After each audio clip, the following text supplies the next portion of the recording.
আমি শুধু চেয়েছি তোমায়। পর্ব সংখ্যা ৪১, প্রথমাংশ। লেখনীতে সুরাইয়া রাফা। দিগন্ত জুড়ে বুনো মহিষের পাল। ঈশান কোণে জমাট বেঁধেছে ঘুটঘুটে আধারিয়া মেঘের ভেলা। আগন্তুক শ্রাবণের প্রলয়ে বিদ্যুৎ স্পৃহের ন্যায় আকাশ কাঁপছে। বাড়িধারা আসন্ন, মেঘ ভেজা দামাল হাওয়া এক টুকরো কাগজের ভেলার ন্যায় দুলছে ক্রুজ শিপখানি। উত্তাল সমুদ্রের প্রতিটি তরঙ্গোচ্ছ্বাস দানবীয় হুঙ্কারে আশ্রে পড়ছে ভাসমান শহরটির গায়ে। এহেন বৈরী আবহাওয়ার মাঝেও তিনতলা পুল ডেকে শটান দাঁড়িয়ে এরিস।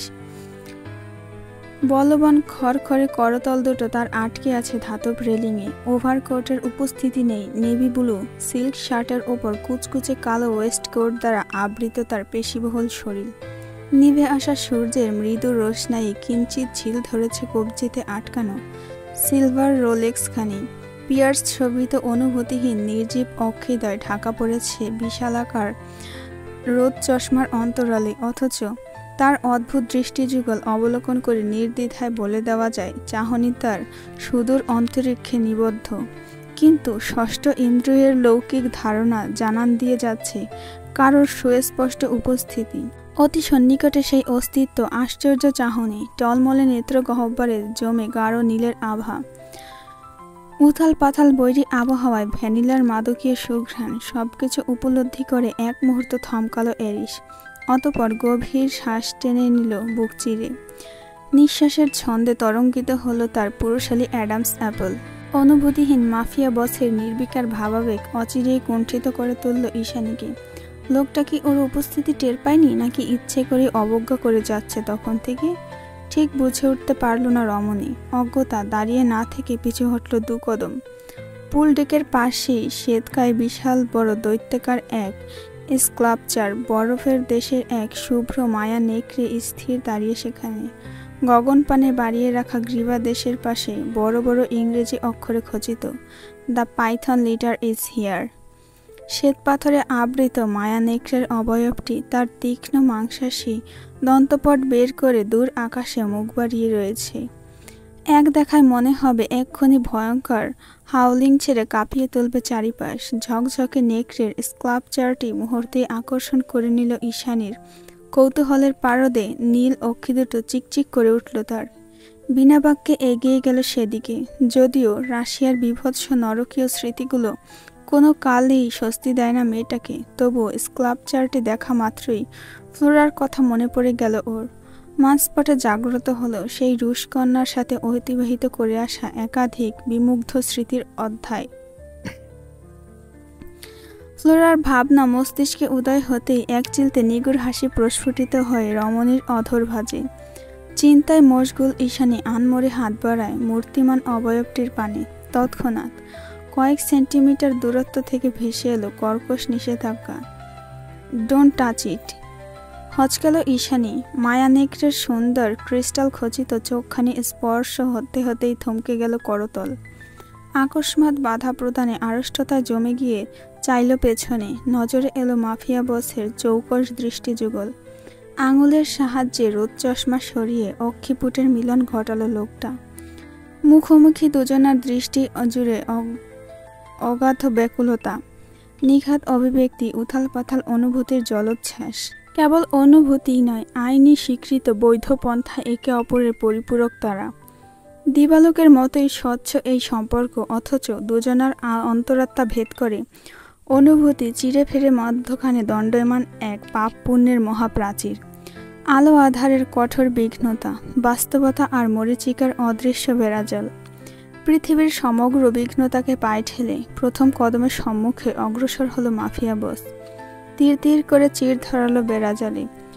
স্তম্ভিত ঈশানী শুষ্ক একটা ঢোক গিলে অর্ধাঙ্গ মানবকে শুধালো, স্পর্শ করতে বাধা দিচ্ছেন? খুব দামি বোধহয় এটা। যদিও প্রশ্নটা প্রত্যাশা করেনি এরিস। ওর সিক্রেট ক্যামেরায় যে নীলাম্বরীর পদচারণ ঘটেছে সেই বিষয়ে অবগত মাফিয়া বস। তাহলে কি মেয়েটা এখনও ওকে ভয় পাচ্ছে? মস্তিষ্কে আগন্তুক প্রশ্নটাকে স্বভাবসুলভ উপেক্ষা করে গেল সে। ছুড়ল শক্ত ভরাট কণ্ঠস্বর, nope. Your every single touch is only belong to me. দ্বিধাহীন স্পষ্ট বাক্য। লোকটার এহেন অধিকার বোধে ভরকালো ঈশানী। সংকীর্ণতা ঘিরে ধরল সর্বাঙ্গে।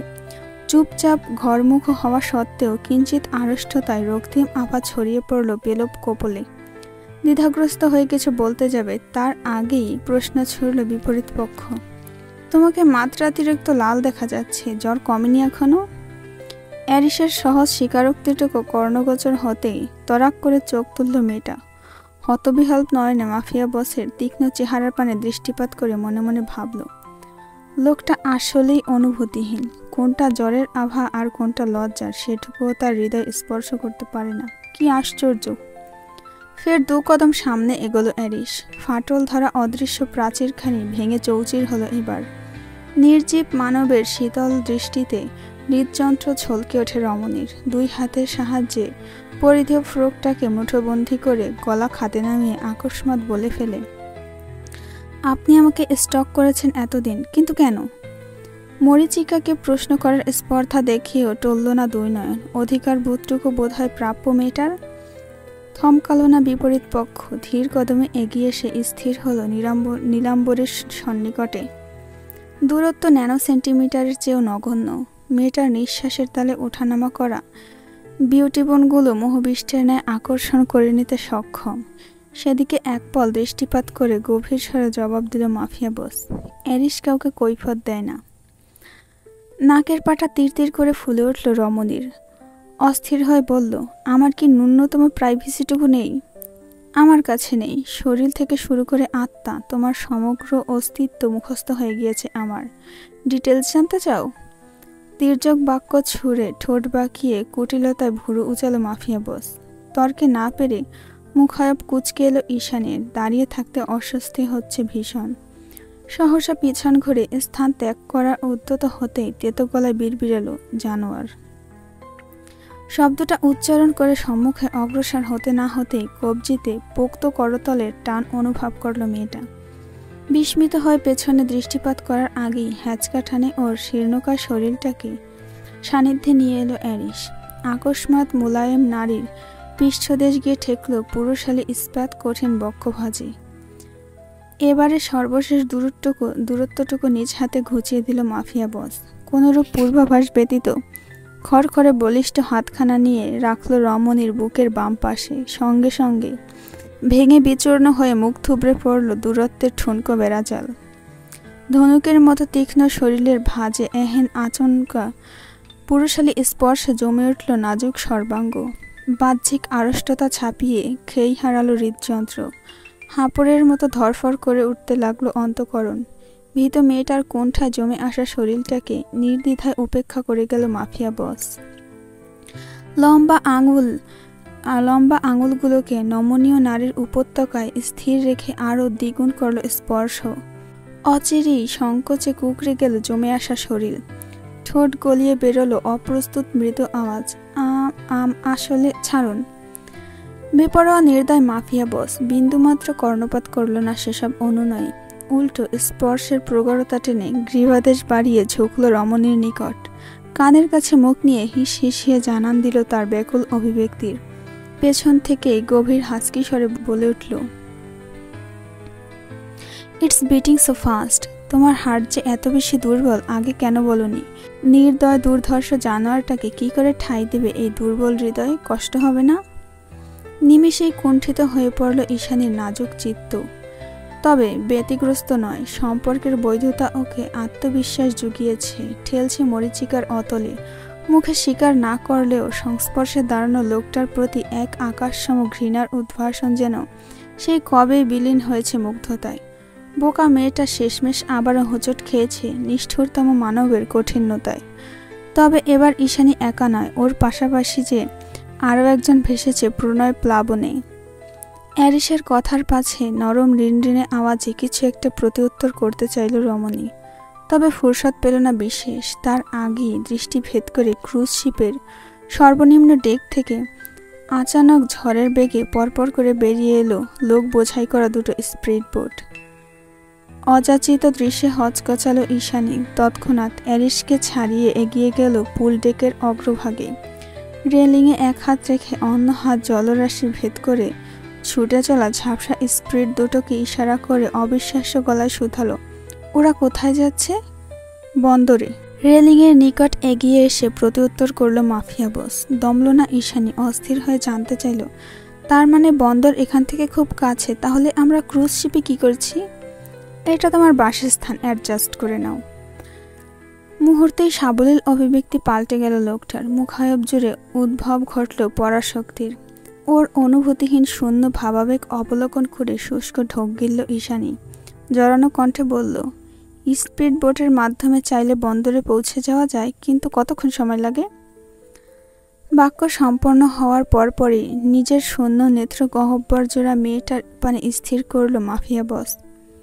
অশঙ্কিত ভীত নীলাম্বরীর পানে পূর্ণ দৃষ্টিপাত করে দাঁতে দাঁত পিষে ছড়ল তির্যক বাক্যবান। হঠাৎ এত প্রশ্ন করছো? ভুল করে পালানোর স্পর্ধা দেখিও না। আমার হাত থেকে এই জীবনে নিস্তার নেই তোমার। সত্যি যদি পালিয়ে যাই কখনো, তো সর্বশেষ বাক্যটুকু ধ্বনিত হওয়ার আগেই আকস্মাৎ থাবায় ওর সরু কণ্ঠনালী শক্ত হাতে চেপে ধরল ব্লাডি বিস্ট। হাতের বাঁধনের প্রগাঢ়তায় ব্যথায় ককিয়ে উঠল ঈশানী, তবে কোনরূপ বাধা প্রদান করল না লোকটাকে। ভেতরের আত্মসংযমের নিয়ন্ত্রণ হারিয়ে অগ্নিয়গিরির দাবানলের ন্যায় জ্বলে উঠল মাফিয়া বস। উদ্ভব হলো ভেতরের রাজত্ব চালিয়ে বেড়ানো নির্দয় পৈশাচিক সত্তার। মোহবিষ্টের ন্যায় সিগারেটে পোড়া কালচে বাদামি অধরখানা বাড়িয়ে দিল ঈশানীর কবুতারির কণ্ঠনালীর সরুর ফাঁকে। অতঃপর অন্তরে কাঁপন ধরানো শীতল নির্জীব স্বরে প্রত্যুত্তর করল, পৃথিবী তছনছ করে হলেও তুলে নিয়ে আসব এখানে আমার কাছে। এক মুহূর্ত নৈশব্দ, তারপর চল শক্ত করে স্বগক্তিতে বিড়বিড়ে ব্লাডি মনস্টার। আমাকে সহ্য করার ক্ষমতা তোমার নেই, নয়তো এই মুহূর্তেই।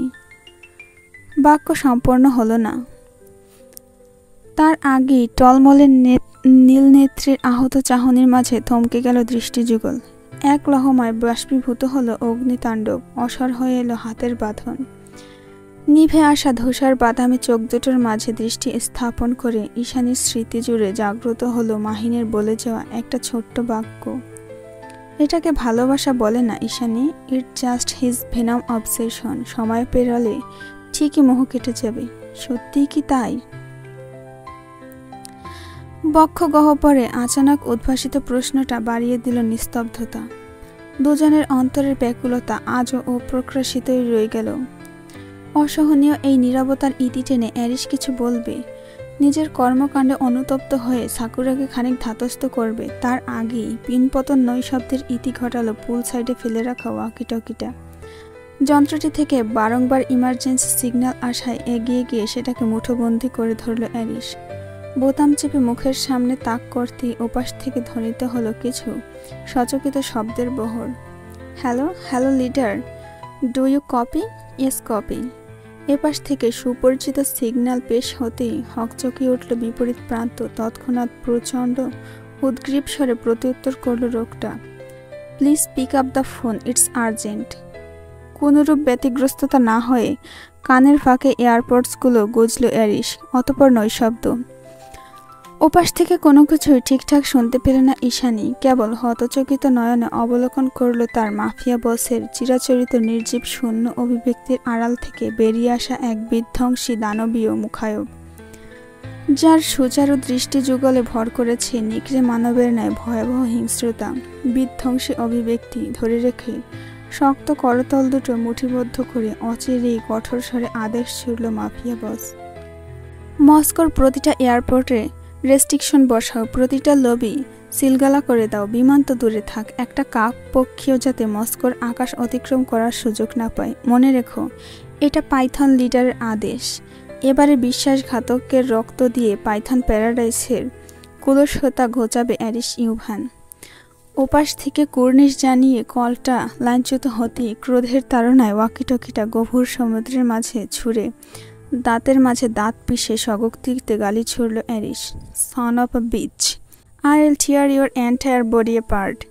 মাফিয়া বসের আকস্মাৎ এহেন হিংস্র মনোভাবে আঁতকে ওঠে ঈশানী। শুষ্ক একটা ঢোক গিলে গলার স্বর খাদে নামিয়ে শুধায়, কি হয়েছে?